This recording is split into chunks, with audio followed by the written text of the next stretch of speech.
Gani tutawapata vijana ambao tayari wamejifunza mafunzo ya kilimo lakini hawapo kazini, hawapo serikalini. Tuwachukue ikiwezekana, wakite kambi pale ili waweze kulisimamia hilo shamba na turudishe shamba letu la kahawa ili tuweze kuwa na kipato toshelevu katika jumuiya yetu ya wazazi wa wilaya ya Ubungo. Asante.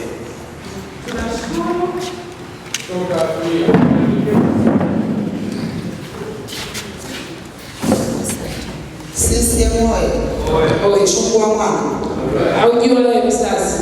Mheshimiwa Mwenyekiti, mimi ninachotaka kuuliza ni kitu kimoja. Ni kweli tunaambiwa mradi haupo kabisa, kwa maana hata miche miwili, mitatu, minne hamna. Inawezekana zilikuwa ni heka 20, lakini ilitakiwa tuambiwe kwamba hata basi kwenye heka 20 kuna heka moja ambayo imebaki miche. Yaani kwamba ni empty kabisa, au yaani hapo natamani kufafanuliwa. Lakini jambo la pili katika hilo, tulipoambiwa kwenye baraza lile kwa Mshuba, tuliambiwa kuna vijana hapo wanafanya kazi kule na kuna gharama ambazo walikuwa wanalipa na site coffee.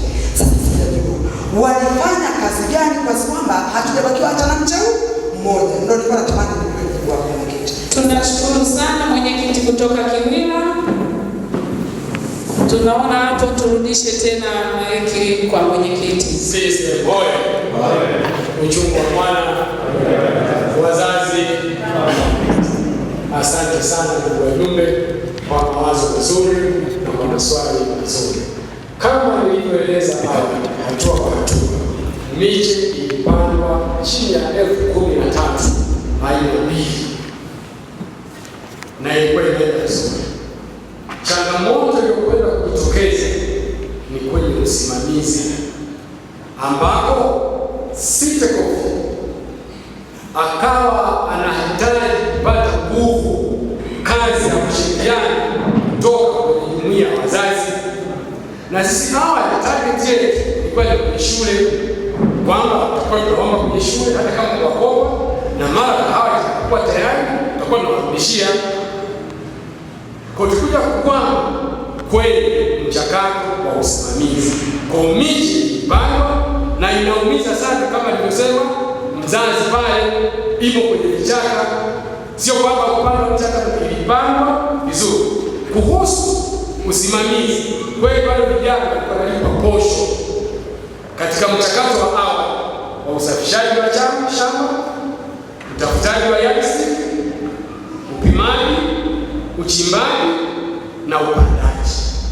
Kwa hiyo kufika hatua ya kwanza kusimamia sasa palizi, mbolea, kupiga dawa, ambayo ni hatua ngumu kuliko zote, site coffee akawa atoe tena sana kwa wale vijana wanataka aone kazi kutoka kwenye jumuiya. Kwa ndipo mradi kuishia hapa. Kwa sio kwamba hakuna mtu aliyopanda miti, ipandwa kwa nguvu kubwa sana, na mpaka sasa ukienda imo kwenye vichaka. Kwa tatizo ni management, tupate wapi fedha. Na kushukuru sana kwa mawaidha mazuri yaliyotolewa na Katibu Elimu na Malezi, kwamba mnaonaje ninyi mnaweza kuongea na benki, pengine benki ya kilimo au benki yoyote ile taasisi ya fedha, ili tuweze kupata fedha kwa ajili ya kuendesha au kufua mradi kwa ajili ya kulipa vijana, kutafuta mbolea, kutafuta dawa na kadha wa kadha. Napokea hayo mawazo, napokea na asante sana. Kwa shida imekuja kutokeza kwenye management, iko kwenye chakula. Tunashukuru.